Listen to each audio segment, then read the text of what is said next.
The Kansas City Chiefs are back-to-back Super Bowl champions, but what do they need to do to become the first ever team in the Super Bowl era to become three-peat champions?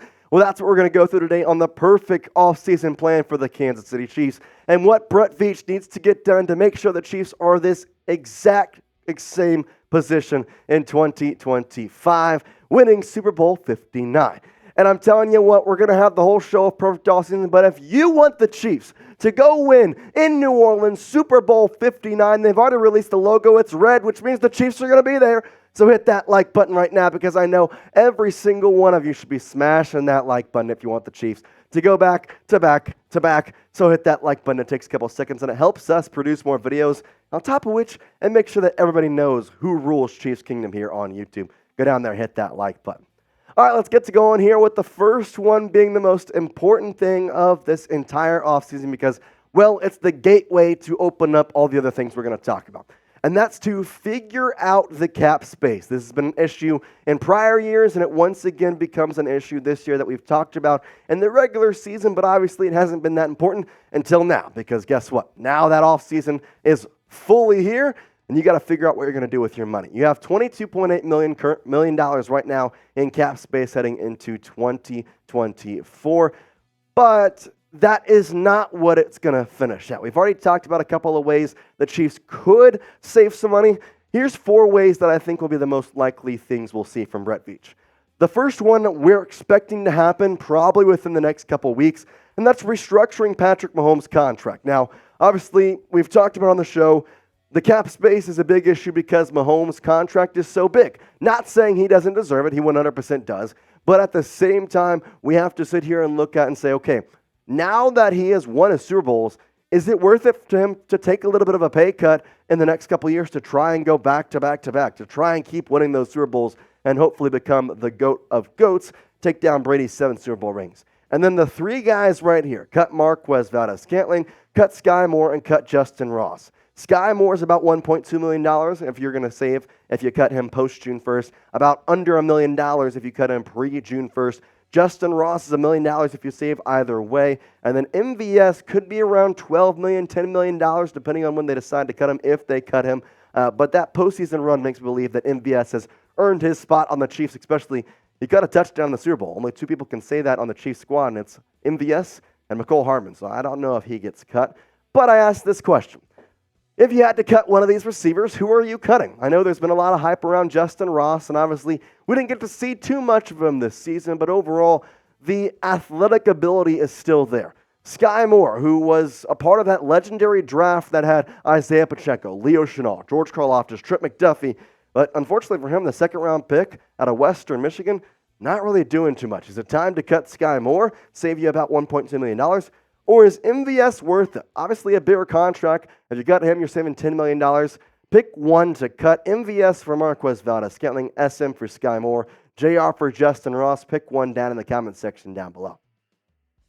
All right, obviously the 2 priorities are is going to be, there we go. No matter what the number is on Mahomes' contract, we're going to get that down. Now, this coming from Jonathan Jones of CBS Shorts. The Chiefs are certain to get Mahomes' cap number lower for 2024 by the start of the new league year in March.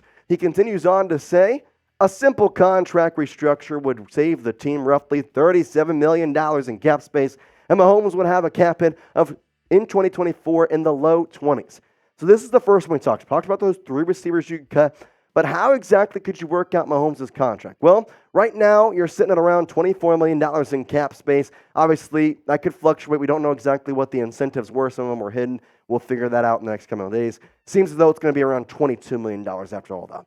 After restructurement, though, either way you slice it, no matter how much incentives are out or not, it's going to be around $60 million is what the Chiefs could have in cap space coming into 2024 free agency season, which would make it a lot easier for you to go to our second part of the perfect offseason and re-signing Chris Jones and L'Jarius Sneed. Because right now, with the $24 million you're going to have, that's not exactly enough to keep both these guys, especially with the way L'Jarius Sneed played this season. We obviously know Chris Jones was going to get his bag no matter what in this offseason, but L'Jarius Sneed, well, he's going to earn himself a lot of money with the way he played this season. 78 tackles, 14 pass breakups. That's a career high for him, 2 interceptions, and 1 fumble recovery. This guy was locked down, and we talk about his stats here, but I think we can go even further. When he faced top wide receivers in the National Football League, he shut them down. A.J. Brown, 1 reception, 8 yards. DJ Moore, 3 receptions, 41 yards.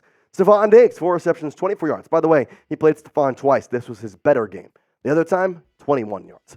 Justin Jefferson, 3 receptions, 28 yards. Jefferson, widely regarded as the top wide receiver in the National Football League. And if it's not him, it's Tyreek Hill, who L'Jarius Sneed also shut down twice in both the wild card round and in Germany back in week 9 of the NFL season. Listen, L'Jarius Sneed is one of the better quarterbacks in the National Football League, if not the best, in my opinion. And he wants to stay in Kansas City. He had this quote talking to a couple of guys just before the Super Bowl saying, "I would love to be back. I don't want to go anywhere. It's part of the business." Now, obviously, in that last quote is the one where it's like, okay, he knows it's a business, but at the same time, he wants to be here in Kansas City. He wants to be a part of a Super Bowl winning organization, and I think the Chiefs want him too. The question is, who's more important? Is it Chris Jones or is it L'Jarius Sneed? I want you to get down in the comments section and let me know in today's video. We've asked this question a lot, but now it seems as though there's a potential to get both. But let's say, hypothetical here, you pick one. Who's the more important guy to re-sign? L'Jarius Sneed, Chris Jones. S for Sneed, J for Jones. Get down in the comments section, and we'll give you a second to go answer that question. All right, the third one is one we've talked about since literally week 1. I kid you not. After the whole Kadarius Toney debacle in the Lions game, we were talking about who the wide receivers that the Chiefs could trade for. Tee Higgins is one of them. It was him and Mike Evans. Guess what? They're both now free agents. I think Tee Higgins fits better with the Chiefs. So how exactly could the Chiefs sign him? Well, it's going to be up to Brett Veach. And I sit here and say that Brett Veach has to make a move, and we haven't really seen him make moves. He's made moves, they just haven't been as wide scale and as large as, say, Tee Higgins. They haven't been those big names. Because we look back on the Mike Edwards signing last year, huge. Drew Tranquill signing last year, huge. He signed some guys who were really, really big and a part of a great Chiefs defense. But now you got to make a move for a big player. Will he do it? We'll tell you my thoughts here in just a second, but I want to give a shout out to one of our amazing sponsors, and that is GameTime. If you want $20 off your first purchase at GameTime, guess what? We got a special code for you using Chiefs Chat. GameTime is the fast and easy way to buy tickets, not just to sporting events. Don't think it's just that. They got music, they got comedy, and they got theater events in your area. And guess what? You're not going to have to worry about buying tickets to your next big event with GameTime, because they're going to give you the peace of mind when buying tickets with their best price guarantee. GameTime takes the guesswork out of buying tickets, and I've been telling you this for a long time. The Royals are going to be good this season. Bobby Witt Jr. signed that big contract, and guess what? They also just announced plans for a new stadium.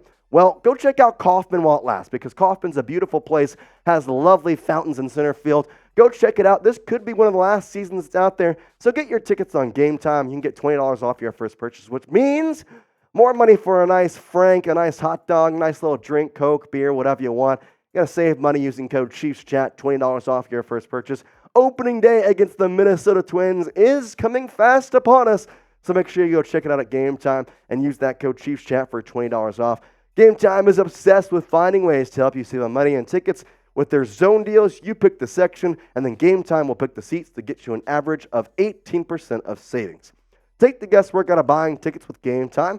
Download the GameTime app and create an account using code ChiefsChat for $20 off your first purchase.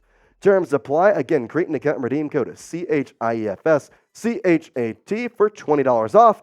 GameTime, last-minute tickets at the lowest price, guaranteed. Let's talk more about Tee Higgins and his past 4 seasons in the league. His first 4 seasons in the league. Obviously, this year, he had a little bit of injury issues. The Bengals, as a whole, just had an injury problem. Joe Burrow going down. You had Jamar Chase having a couple games off, and Tee Higgins obviously missing a couple as well. Still, 656 yards and 5 touchdowns. This guy has had 5 touchdowns or more in every single year he's played. And remember, this rookie year, it was only him. It wasn't Jamar Chase. And then guess what? Jamar Chase came in the picture. He increased his total over 1,000 yards in both 2021 and 2022. And I think people would be foaming at the mouth when they saw Tee Higgins in a freaking Chiefs uniform. You got to get it done. I would love to see him in a Chiefs uniform. But the ultimate kind of, I guess, idea of this is sign a wide receiver. Sign somebody. If it's Tee Higgins, lovely. That's who I want. If it's not, you got to get one of these 5. Probably in the price range that you're wanting, probably going to be one of these 3. Tee Higgins, Marquise Brown, and Calvin Ridley. Michael Pittman could be a possibility, but if I had to predict, I think he'll probably go back to the Colts on a pretty nice deal for himself. Mike Evans, at this point, I just think he's going to be asking for too much, and the Chiefs ultimately weren't too interested in him in the trade deadline.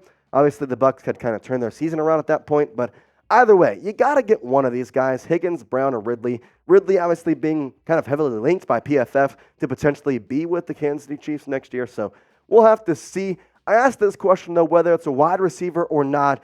Get in the comment section of this video. Name a player you want the Kansas City Chiefs to sign in this offseason. I'm curious to see what y'all think because there's a lot of guys that I think would fit well in Kansas City, but name one that you would like to see in the red coming up in 2024 in Arrowhead Stadium, which, by the way, they'll open up the season once again on Thursday Night Football, so I'm excited to see who all is in uniform that day. But go down there, name a player you want the Chiefs to sign this offseason. The next, we go to the draft. You got to draft a defensive lineman, a wide receiver, and an offensive lineman. Even if you sign Tee Higgins, you sign Marquise Brown, you sign Calvin Ridley, use a draft pick on a wide receiver. You've got a pretty decent amount for being a Super Bowl champion. You've got picks in round 1, 2, 3, 4, and 5. 2 in round 5, the compensatory pick, and the one via Dallas. And so, what are you going to do with these picks? I think the most important one is drafting a wide receiver because if you re-sign the right guys, then hopefully you can kind of maybe test the market. Rashee Rice was a second-round pick, but there's also a way of them trading up to maybe getting a better wide receiver. But right now, let's just say they don't trade up. Let's say they have that round 1 pick 32. Here's the wide receivers that were available in a mock draft that I did earlier today. These are the ones that are probably going to be the best options. You got Keon Coleman, who is being the one who's honestly in every mock draft I see, he's the pick the Chiefs go with on pick number 32. Adonai Mitchell, though, a good second choice. I kind of like him a little bit more than Keon Coleman. I think he's lesser of a risk. His ceiling isn't as high, but I think Keon Coleman, his separation just scares me. He's not exactly getting the same amount of separation as Adonai Mitchell got.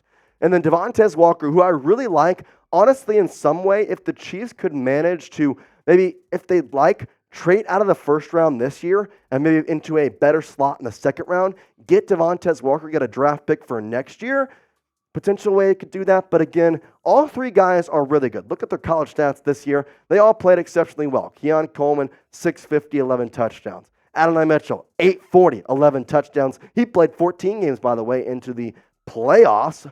Devontae Walker, almost 700 yards, 41 receptions, and 7 touchdowns. Devontae, again, great player. Didn't play every single game, had only 8 games due to some, let's call them issues.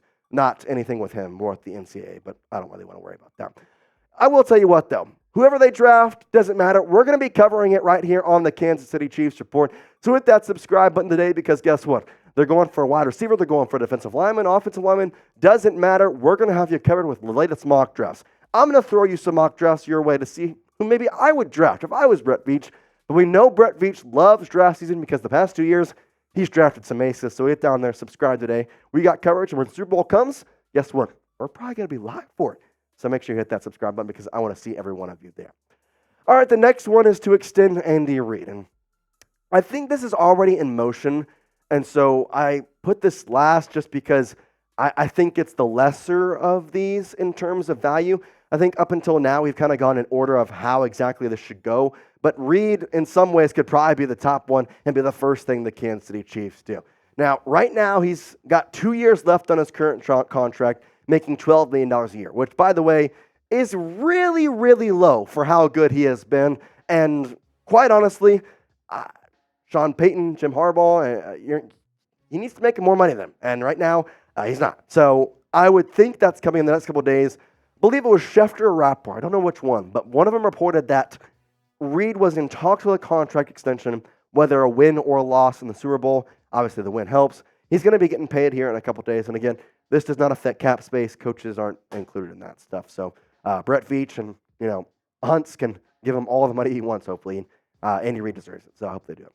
I want to know your confidence level in the Kansas City Chiefs offseason. Obviously, that's the perfect offseason, but are they going to get all those moves done? Are they going to get some of those moves done? Well, let me know your confidence with a scale here, 1 being least confident, 10 being most confident. Chiefs Kingdom, we appreciate you watching. It's offseason time, and the coverage does not stop.